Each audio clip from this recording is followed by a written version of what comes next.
السلام عليكم ورحمة الله.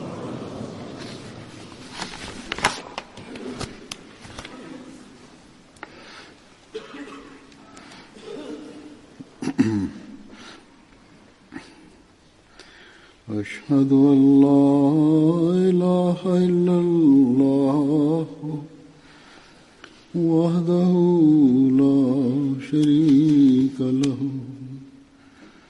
وأشهد أن محمدا عبده ورسوله أما بعد فأعوذ بالله من الشيطان الرجيم بسم الله الرحمن الرحيم الحمد لله رب العالمين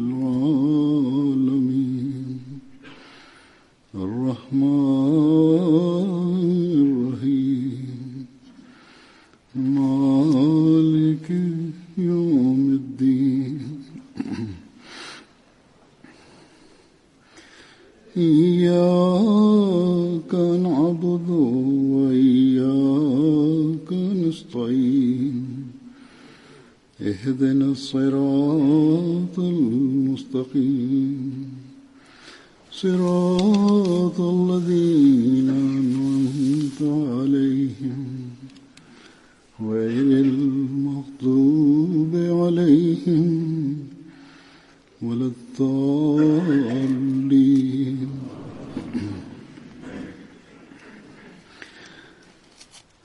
زين للناس حب الشهوات من النساء والبنين والقناطير المقنطرة من الذهب والفضة والخيل المصومة والأنعام والحرث ذلك متاع الحياة الدنيا والله عنده حسن المآب.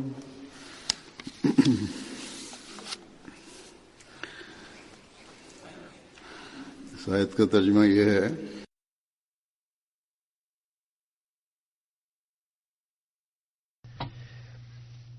After reciting the Tashahhud, Tawuz and Surah Al-Fatiha, Hazrat Amir al-Mu'mineen Ayyadullah Ta'ala bin Nasir al-Aziz recited verse 15 of Surah Al-Imran and then stated, the translation of this verse is as follows: Beautified for men is the love of desired things, women and children, and stored up heaps of gold and silver, and pastured horses and cattle and crops. That is the provision of the present life, but it is Allah with whom is an excellent home.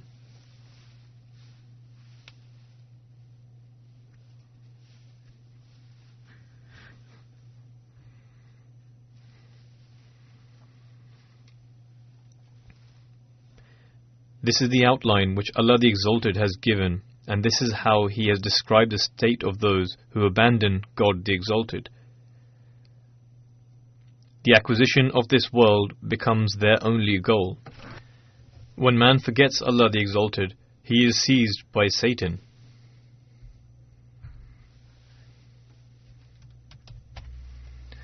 All the aforementioned things are created by God Almighty, and they are among the blessings of Allah, from which one should derive benefit.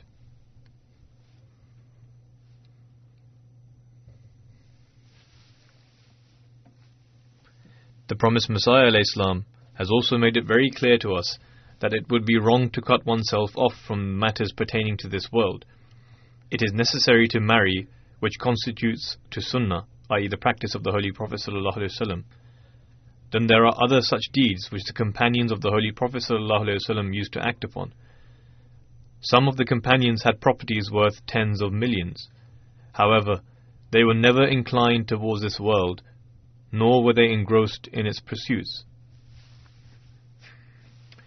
The promised Messiah ﷺ states, Remember that it is not at all the will of God that you completely cut yourself off from this world. Rather, His will is قَدْ أَفْلَحَ مَنْ زَكَّاهَا, That is to say, he indeed truly prospers who purifies his soul. He further says, do undertake trade, farming, employment, or craftsmanship. Undertake whatever pleases you. However, endeavour to restrain your nafs, i.e. one's desires, from disobeying God the Exalted, and undertake such purification that these matters do not make you unmindful of Him. At another occasion, the Promised Messiah ﷺ stated, the fulfillment of the rights of the self is permissible, but transgressions of the self are not.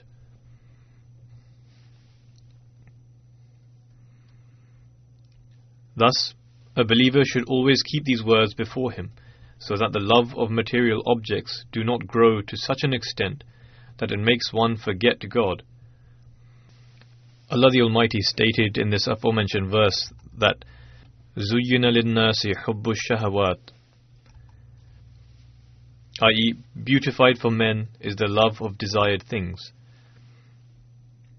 Then he further explains as to what those things are.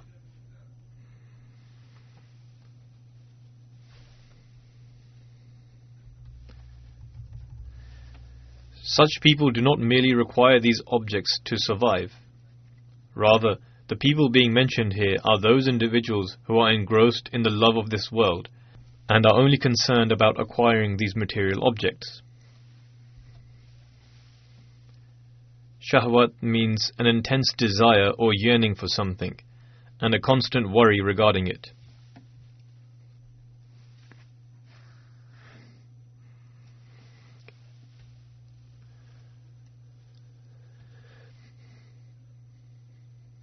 It also denotes a thing or a goal which is merely based on selfish desires, filth, and something or someone with an increased sense of lust can also be described using shahwat.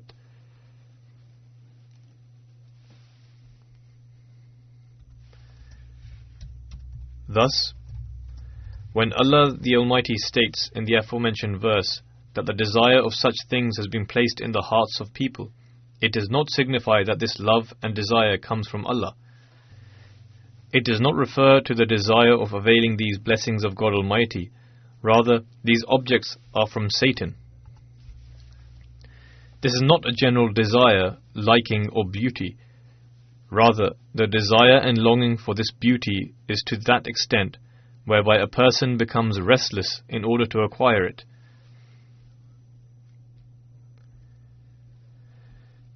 He becomes extraordinarily in love with these material objects. Thus, when a person becomes engulfed by these objects to such an extent, they no longer remain favors that have been bestowed by God Almighty. Rather, they become satanic desires.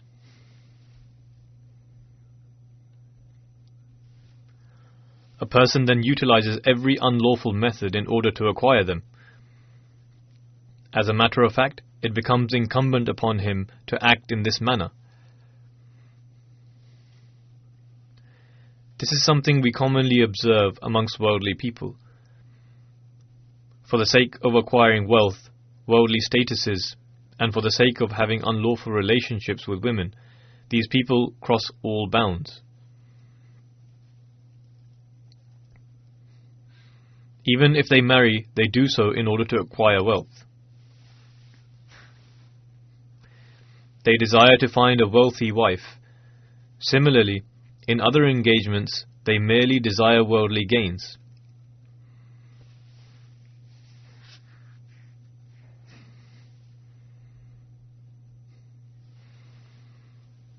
It is unfortunate that Allah the Exalted endowed Muslims with a beautiful and pure teachings, and also warned them to safeguard themselves from these very pursuits.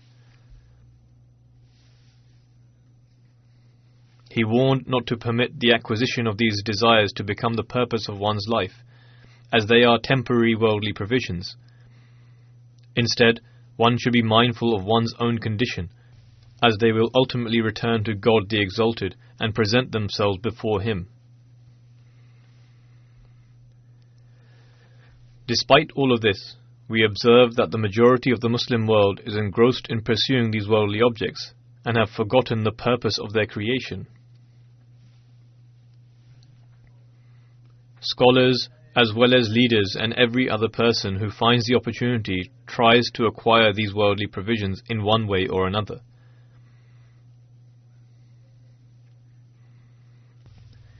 When such desires and traits develop within the leaders of countries, it in turn causes harm to those countries and nations.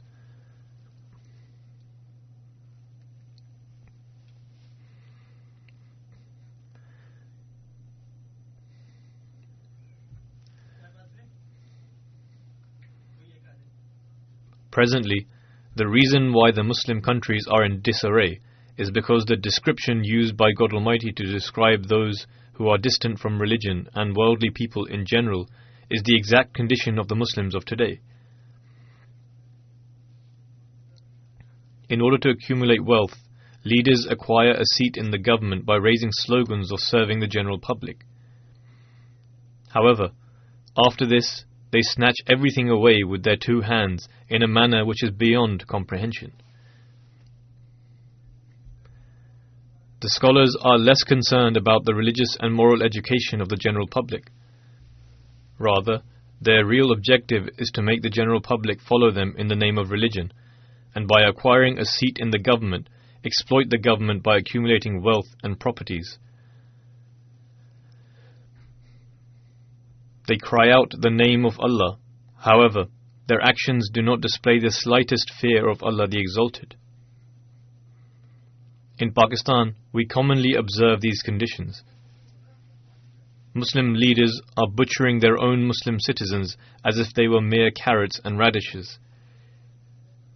Human life has no value, and yet they do not leave their seats in government.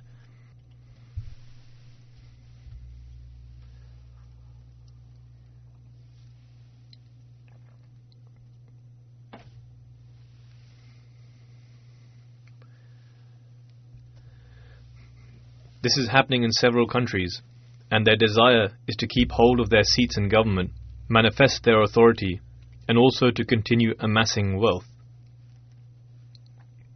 They will not be content with anything. What is the reason for Muslim countries, despite the fact that several countries have wealth and natural resources, to be in such a dire state, whereby a poor man continues to become even poorer and struggles to find even one meal? Now, it is said that Saudi Arabia is a wealthy country. However, even there, poverty is continuously on the rise. They previously had a certain population who were poor, but now this is increasing continuously. Despite being oil-rich, poverty is exceeding all bounds. Only the conditions of the princes, the rich, and the leaders are favorable. They spend several $1 million in a single day. These people acquire money in an unlawful manner, or by depriving the rights of the poor, and also spend it in an unlawful manner.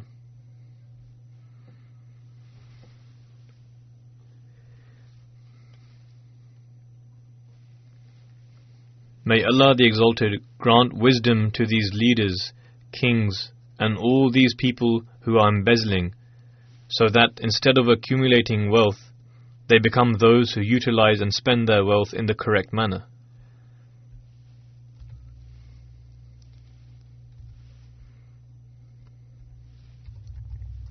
By doing this, they will not only acquire the pleasure of God the Exalted, but will also gain authority in worldly terms. In this way, instead of following orders from non-Muslim powers and acting according to their wishes, the non-Muslim governments will begin to listen to them. In recent days, there has been a great uproar since the President of the United States has ordered for the embassy to be moved to Jerusalem and has declared it to be the recognized capital. In practical terms, all Israeli officers are already present there. However, the outside world had not recognized and acknowledged it as such. Now, following this decision, there is protest against it throughout the world. However, all this commotion and disorder and opposition from certain governments is a result of the weakness of Muslims. The wars that are taking place between Muslim countries and the internal restlessness has enabled for this to take place, and have also permitted others to create circumstances whereby such decisions are taken. The President of the United States desires that a state of peace should never exist between Muslims, and that they continue to do as they please.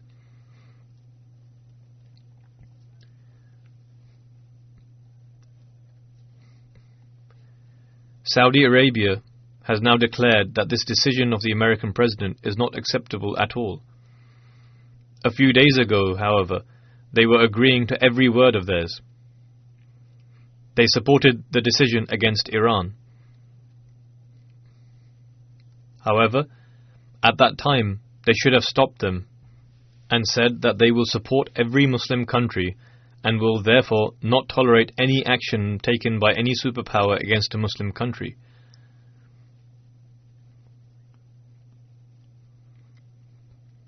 Similarly, they are acquiring help from the superpowers when taking action against Yemen.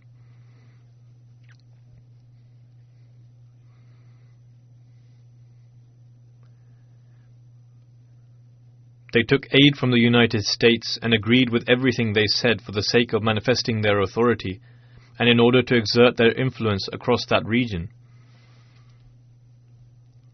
For the sake of acquiring temporary worldly provisions, they abandoned the commandments of God the Exalted. Subsequently, this was going to be the imminent outcome of disobeying the commandments of Allah the Exalted, which we are currently observing. Furthermore, these people are continuing to exceed all bounds due to their arrogance. The promised Messiah ﷺ has mentioned that people who merely remain in search of the worldly pursuits and preoccupy themselves with fulfilling their worldly desires, to a person who suffers from pruritus, who feels comfort by itching himself and believes that by doing so he feels a sense of relief. However, owing to this, he wounds himself. By itching himself, he experiences temporary relief and comfort, whereas his skin is being torn apart, and some people even bleed excessively.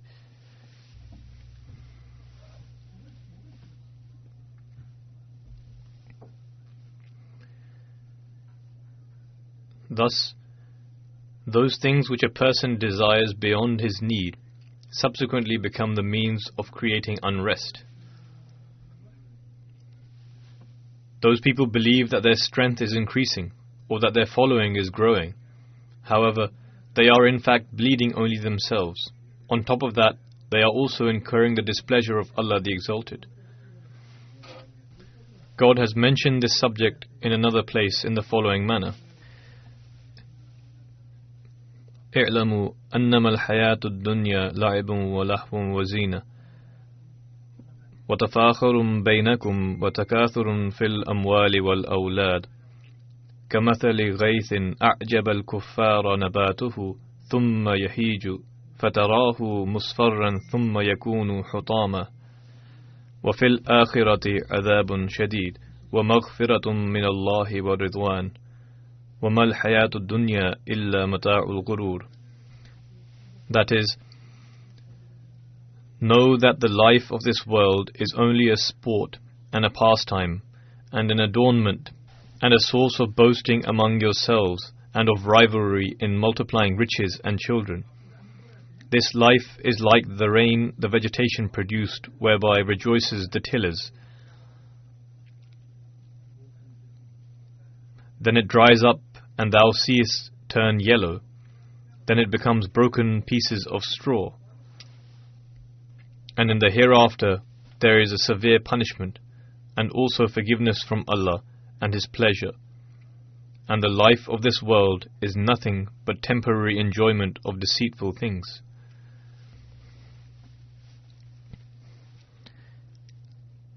Hence, it is the duty of a believer to seek forgiveness and acceptance of Allah the Almighty, instead of being proud of worldly possessions and devoting all their efforts for the sake of obtaining such things. They should not destroy their lives and life after death by acting like a patient who is afflicted with pruritus.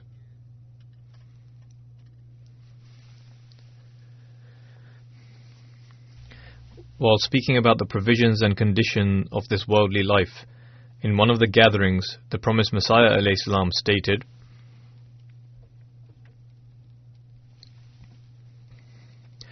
"A person's wishes are fulfilled to the extent of their efforts towards abstaining from the worldly desires. That is, the struggle to abstain from worldly immoral desires."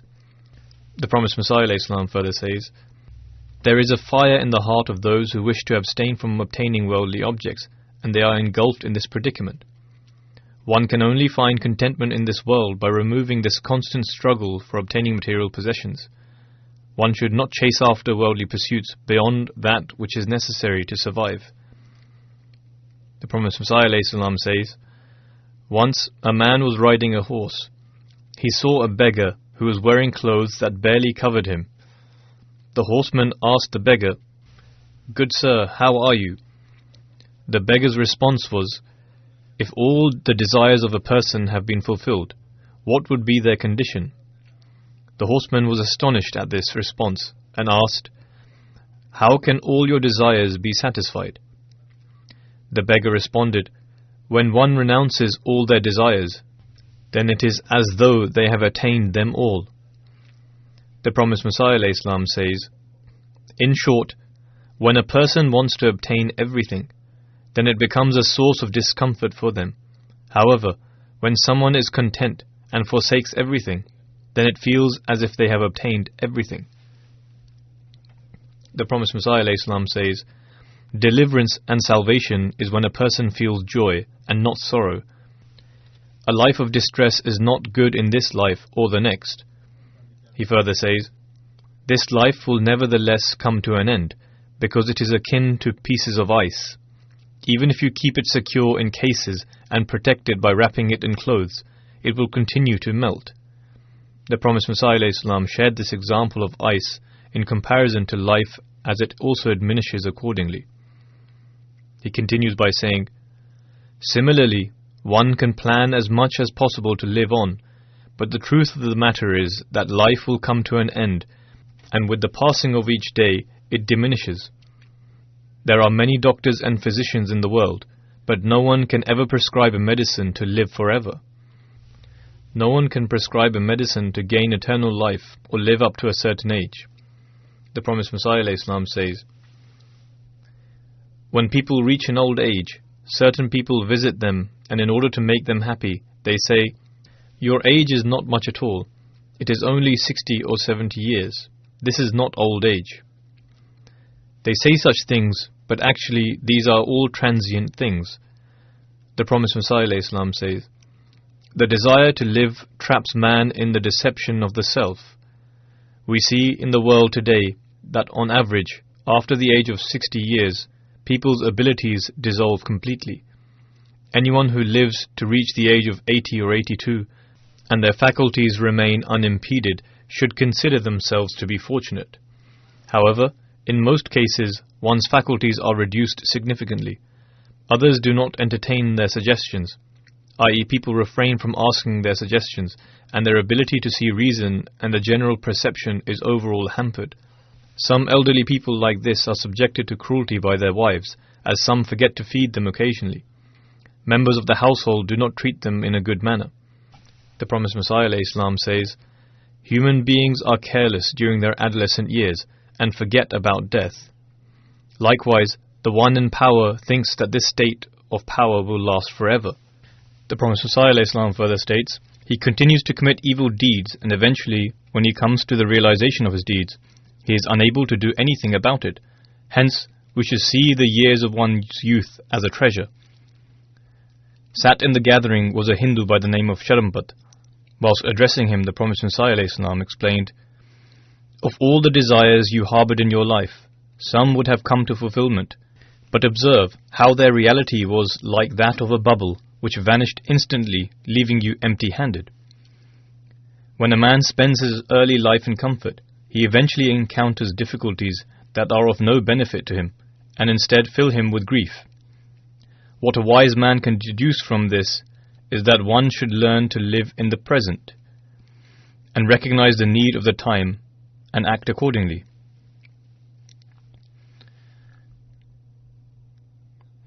As for man's life at present, the time that has passed is lost, and it is useless to dwell on it. See how happy one is when in the lap of their mother. Everyone rushes to pick him up and carry him around. That period seems like a paradise, but as time passes, if one were to ponder over it, they would think as to how quickly that time had elapsed. It too has disappeared, just as all the temporary things of the world. Comforts are also temporary, so whenever one finds comfort, power, or is given authority, they should keep these things in mind and think to themselves, when will one find these times again? Whilst narrating an incident, the promised Messiah ﷺ states, a king was walking and started crying when he saw some young children. Ever since he left that company, he suffered pain. He began crying because the children were playing and were free from all worries. From this he remembered his own childhood, that what a good era that was, yet now the times have all but changed. Hence, even kings do not find peace and tranquility despite all their luxuries. The promised Messiah ﷺ states, the only thing is that one must come to realize that the period of old age is a difficult time, and in that time even close friends wish for that individual to die, yet prior to their death, one's strengths abandon him. Some relatives of the elderly are so hard-hearted that when they see their illness or in old age, they say, what a burden he has become on us. Regarding life itself, the promised Messiah ﷺ states, in such an age, one's teeth fall out, their eyesight fades, and inevitably one resembles a rock to the extent that even their face becomes distorted. Some are afflicted with such illnesses that it drives them to suicide. We also see that this is happening in the world in this day and age. So essentially, such people have no status. Despite all this, when one is youthful and full of energy, when it is a time to earn money and he has the strength to do so, one remains oblivious to what will happen to him in the future. At times, when he wishes to escape from certain troubles, he is overtaken by them all at once, and if his offspring are not worthy, then he suffers even more, and at that moment feels as if he has made a mistake, and that his life passed by in vain. It is during that moment of realization that he remembers that it would have been better if he had followed the commandments of God Almighty and lived his life according to them, instead of being engulfed in the world and neglecting God Almighty. Hence, many pharaohs have passed, and many Hamans too, who, if one studies their lives carefully, were very powerful people. One can learn from them that their worldly status and grandeur came to no avail. There were kingdoms and empires much more powerful than the governments of today in terms of exerting their authority, but they all perished. The promised Messiah ﷺ states, the true wise person is the one who turns to God Almighty, deems Him to be one, none like unto Him. We have trialed and observed that no goddess nor any idol can be of any benefit. If one does not prostrate solely to God, then no one will have mercy on him. If any calamity befalls him, no one will ask him. Thousands of tribulations befall man, but remember that there is none other than the one provident God.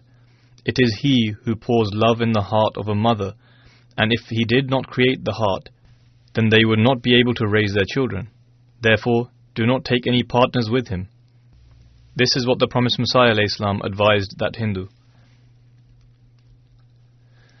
In some religions, people make physical goddesses and idols, but some people take worldly objects such as children, power, and authority as partners with God Almighty.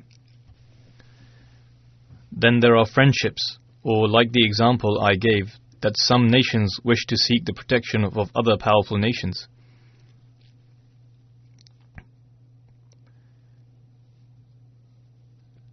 They make them their gods, but all these things are bound to finish, and just as God Almighty has stated that their abode shall be hell. Then on one occasion the Promised Messiah ﷺ stated, "Know full well that he who becomes God Almighty's, God Almighty becomes his, and that God Almighty cannot be deceived by anybody. If one wishes to cheat God Almighty by mere outward show and deception, then this is plain foolishness and ignorance. Only he himself is deceived. The beauty and love of the world are the root of all vices. To be blinded by it takes the humanity out of a person, and one does not realize what they are doing and what they should be doing.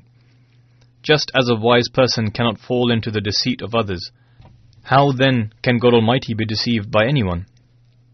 Nevertheless, the root of all of these actions is the love of the material world, and the greatest sin which at this time has laid the Muslims in a state of ruin, and in which they are suffering, is this very love for this world. Whether it is during the day, in their sleep, or when they are out and about, this worry consumes them. Their only grief is the world, and they have no worry or thought for what will happen when they will enter their graves. If these people feared God Almighty and had the slightest worry for their faith, they would benefit greatly.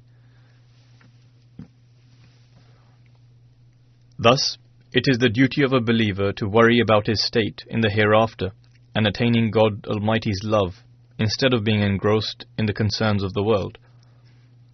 He should have contentment, and by understanding the goods of the world to be a blessing from God Almighty, he should make use of them, but not adore them and run in pursuit of them. Our only deity is He who is our true God.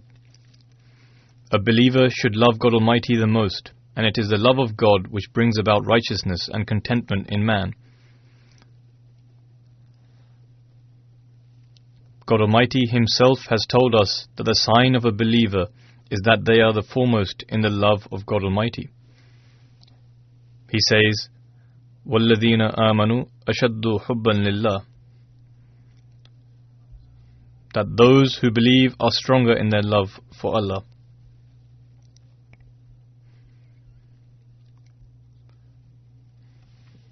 With regards to the love of the Almighty, the Promised Messiah ﷺ states, "One must know that God Almighty's sense of honor in His personal love necessitates for a believer not to associate any partners with Him. Faith, which is the most dear to us, can remain protected only when we take no partners in our love. God Almighty states that this is the sign of a believer, that وَالَّذِينَ آمَنُوا أَشَدُّ حُبًّا لِلَّهِ, meaning that the believers are those who do not incline to anyone more than God, and in their love is exclusive to Him.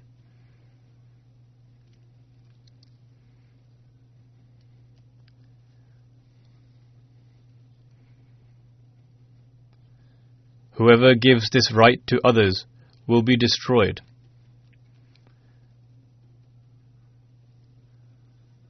Can all the blessings man receives from God and all the acceptance attained be achieved through mere simple prayers or ordinary worship? Of course not.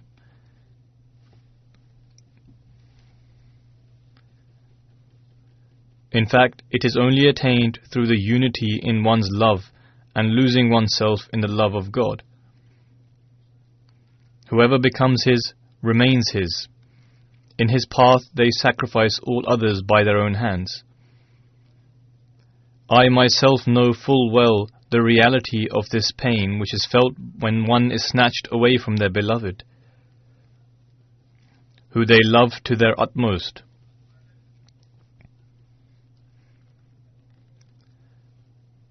However, my sense of honor requires that there be no other in comparison to our true beloved. My heart's verdict has always been that to have eternal love for those other than the Divine, be it for a son, a friend, or any other, is a type of heresy and a great sin,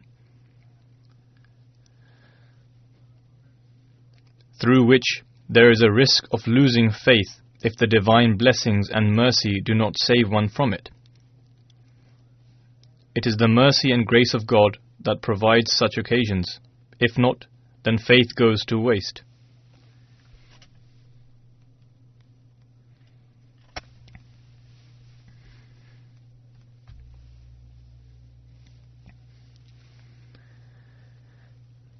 Hence, a true believer cannot even contemplate harboring intimate love for worldly goods that manifest themselves before him.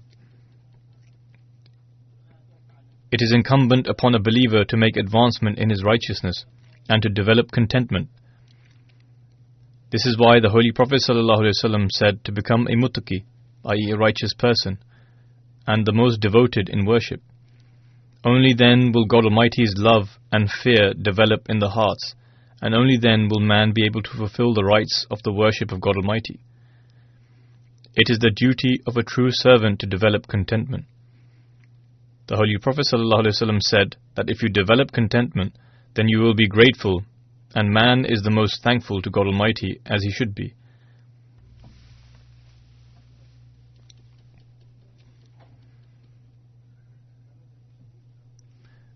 Those who utter that they are grateful to God, but are lost in their pursuit of the materialistic things, are in reality entangled in hubbu shahawat, i.e. the love of desired things. They can never truly be grateful. Describing these materialistic people, the Holy Prophet ﷺ once said,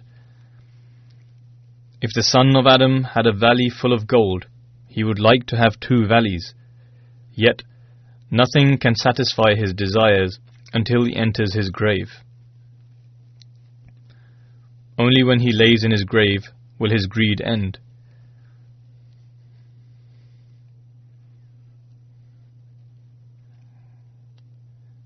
He then states, God Almighty accepts the repentance of one who repents. Thus, during one's life, one should repent if he has committed any mistakes.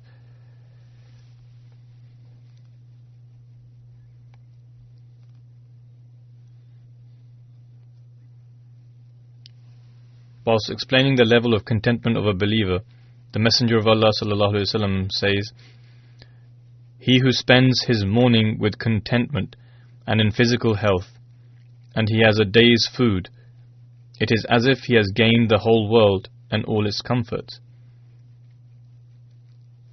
Hence, this is the level of contentment of a believer. May Allah the Almighty grant us this contentment and righteousness. May our aim be to attain God Almighty's love rather than the love of material things, and may we be the recipients of the forgiveness and the pleasure of Allah.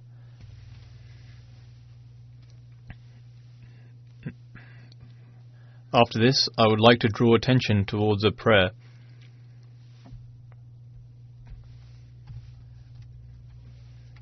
As I have previously mentioned briefly, that leaders of Muslim countries are chasing after worldly desires, and in practice have taken powerful governments to be their God in place of God Almighty, and who think that befriending them will guarantee them protection and progress. However, just look at the state of America. In the last few days, an analyst of a German newspaper wrote an article. Among all other things, he wrote that the world, which used to take Washington as a model, or turned its attention to it, or believed that it was a model which they should follow, perhaps is no longer applicable.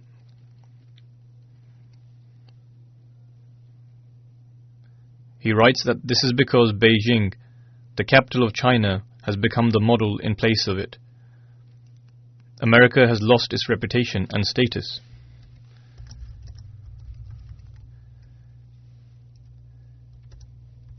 Thus, worldly support is only temporary. They may exist today, but tomorrow they will perish. The Muslims should now learn from this announcement made by the United States to shift the embassy to Jerusalem, which has not only been made in order to strengthen their relations with Israel and grant them more power, and that their reputation may remain intact.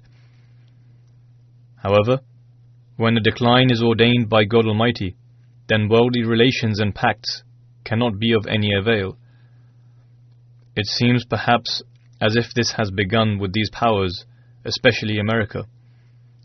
Only God Almighty knows when we will see the consequences of this. However, the efforts of Muslims to fight back in these circumstances will only increase further. This is why we should pray for the Muslim world, that may God Almighty grant them understanding, they become united, and the chances of war between nations be averted.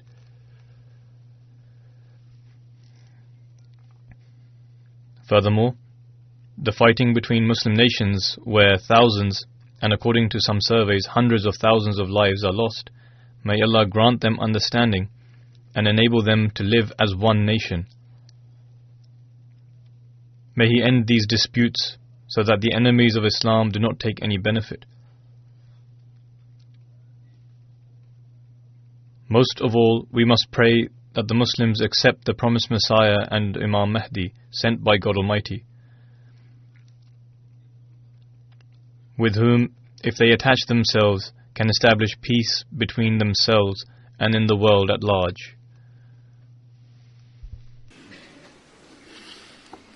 Alhamdulillah, Alhamdulillah, nahmaduhu wa nasta'inuhu wa nastaghfiruhu wa nu'minu bihi wa natawakkalu alayhi wa na'udhu billahi min shururi anfusina wa min sayyiati a'malina.